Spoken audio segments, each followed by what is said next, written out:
¿Qué tal? Soy Oscar García del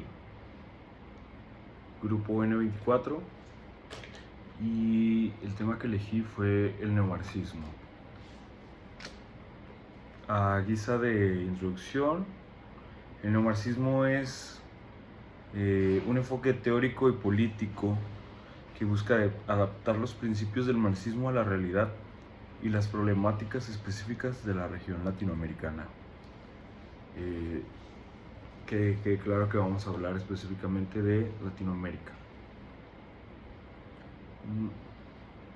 Aunque el término puede ser utilizado de diferentes maneras, se vuelve un tanto ambiguo la definición, pues regularmente se refiere al grupo de corrientes de pensamiento por la década de los 60 que criticaban y buscaban hacer una contraparte, como una respuesta al marxismo tradicional y desarrollarlas dentro del contexto americano. El neomarxismo en América Latina aborda temas como la dependencia económica, la explotación, la desigualdad social y la lucha de clases, pero lo hace desde una perspectiva adaptada a las particularidades de la región.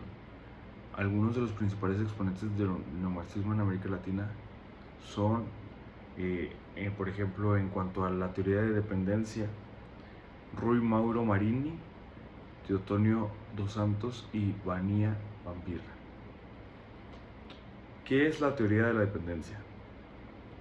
Sostiene que los países latinoamericanos se encuentran en una situación de dependencia económica y política con respecto a los países desarrollados.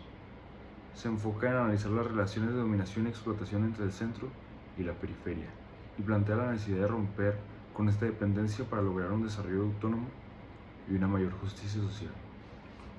Hablando de esto, podríamos recordar al otro filósofo, Enrique Dussel, y su filosofía de la liberación, el cual justo menciona el término de la periferia, diciendo que las periferias han sido la cuna de la filosofía, la cuna de la diferencia y han dado el motor para emprender nuevas ideologías, nuevas escuelas y nuevas corrientes. E incluso Grecia fungió como una periferia. Sin embargo, en la historia de la filosofía occidental siempre nos la ponen como una élade llena de protagonismo, siempre importante, siempre igual, siempre única, cuando en realidad ya había filosofía sin el nombre, pero filosofía al fin y al cabo, lejos de la élade. También podemos recordar, y ahorita lo vamos a ver un poquito más, lo vamos a mencionar a Mariátegui, el cual habla de una desnaturalización, pero ahorita hablamos de eso. Y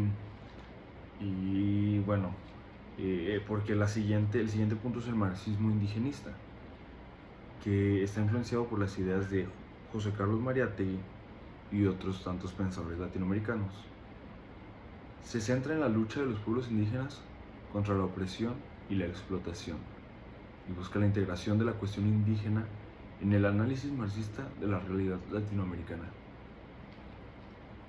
Cuando hablamos de Mariátegui podemos hablar de la desnaturalización, una desnaturalización de lo que se nos ha impuesto. Se nos ha impuesto, por ejemplo, que somos el patio trasero de Estados Unidos. Se nos ha impuesto que somos un país que siempre va a ser en vías de desarrollo, nunca un país desarrollado, tercermundista, uh, el, el más, el más rico de los pobres. Y todo esto gracias a la idea eurocéntrica y no solo eurocéntrica, sino también ha pasado lo mismo con Estados Unidos, pero al fin y al cabo eurocéntrica en esencia por su referencia inglesa, en la cual nos hemos vuelto un país que solo importa por su territorio, a consecuencia de las dos guerras que hemos vivido más fuertes en el último siglo, que fuimos importantes no por nuestra fuerza militar, no por nuestra riqueza cultural, no por otra cosa, sino por la localización estratégica cercana y fronteriza a Estados Unidos, una de las más grandes potencias mundialmente. ¿Qué nos dice el marxismo indigenista y la teoría de la dependencia? Que necesitamos ser independientes y necesitamos dejar de voltear hacia afuera y empezar a voltear hacia adentro. ¿A qué me refiero con esto? Dejar de anhelar, o no dejar de anhelar al fin de cuentas, pero así como se anhela las culturas externas,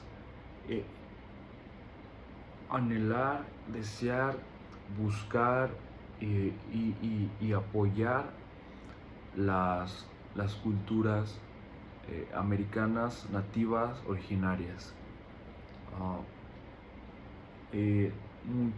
Muchas lenguas están perdiendo hablantes, y por la poca enseñanza que se puede haber de ellas, por el poco no estudio, porque en realidad son lenguas que se han estudiado, sin embargo solo se han estudiado en cuanto a lo académico se habla, no como para poder enseñarlo, no como para poder hablarlo, o como para que sigan siendo idiomas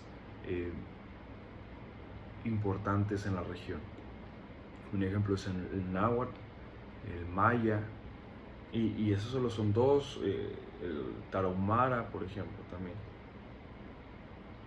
El chiste es poder reconocer que nuestros ojos han estado siempre puestos en Europa y en Estados Unidos como la guía de lo que debe ser, del deber ser.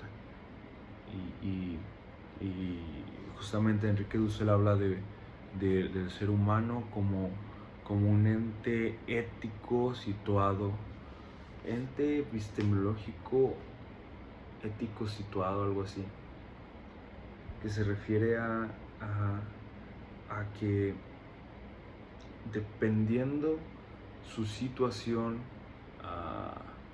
geográfica es como termina aprendiendo, termina pensando,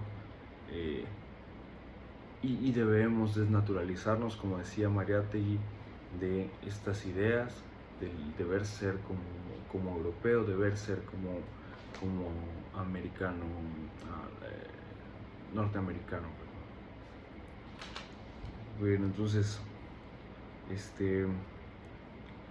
también otro teórico del marxismo, del neomarxismo latinoamericano, es Antonio Gramsci.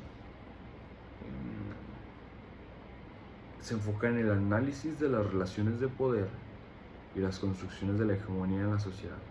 Examina cómo las clases dominantes lograron mantener su dominio a través del control de las instituciones culturales y propone estrategias para la resistencia y la transformación social.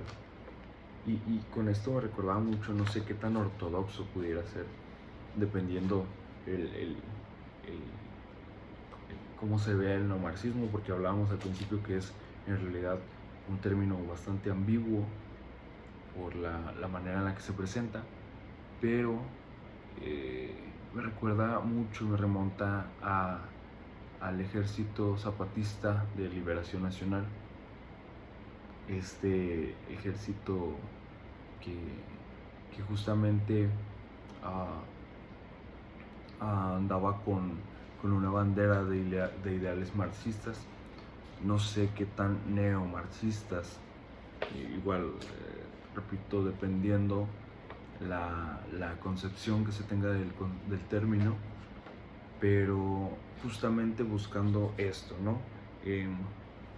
Evitar el dominio de clases, el control, y proponiendo y exhortando, invitando a la resistencia y a la transformación social.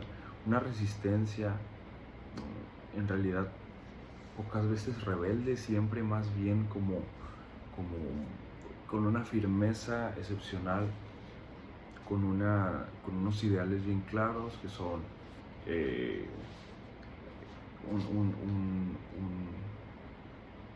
una invitación o un anhelo por un ejército que pueda proteger a sus ciudadanos, un ejército que pueda servir al pueblo y no servirse del pueblo, como dicen.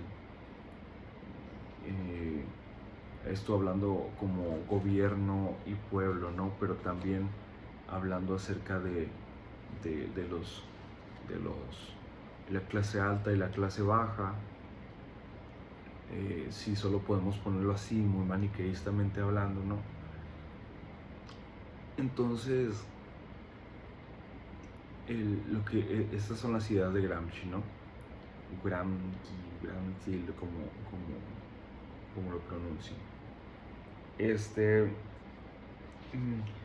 importante ver que el neomarxismo en América Latina ha tenido diversas corrientes y enfoques, lo cual ya estábamos hablando, y ha sido objeto de debates y críticas. Algunos cuestionamientos señalan que estas perspectivas pueden tener una visión simplificada o reduccionista de la realidad y no tener en cuenta otros aspectos importantes como la acción política y la agencia de los sujetos sociales. Es bien importante esto. Yo creo que, y aquí va una opinión muy personal, no, si bien es reduccionista, tampoco es innecesario.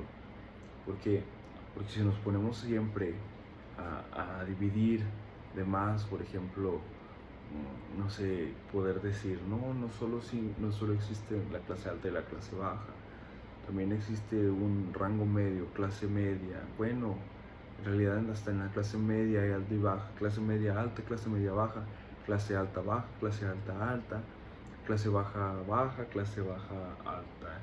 Y no, pues podemos, en realidad no terminaríamos, ¿no? Siempre estaríamos, y cada quien, cada persona, individuo, cada ciudadano tendría su propio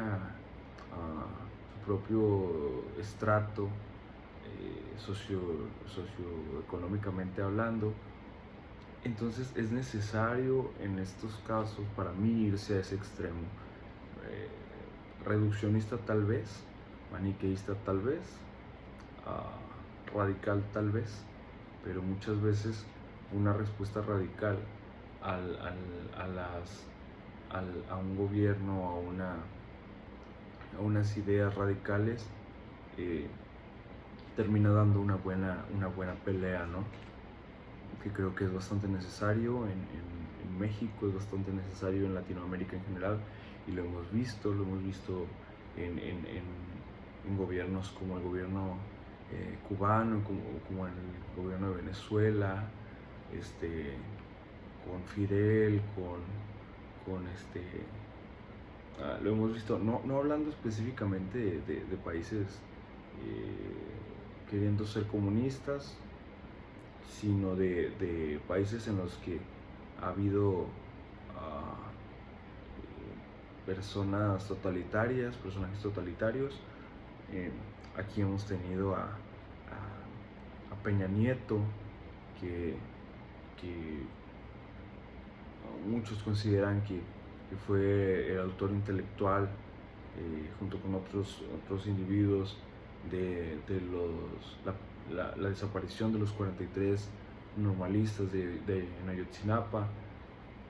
Y la resistencia no busca afectar más de lo que busca mejorar la situación del ciudadano, y tal vez se vea como empeorar la situación del gobernante al gobernado, pero en realidad es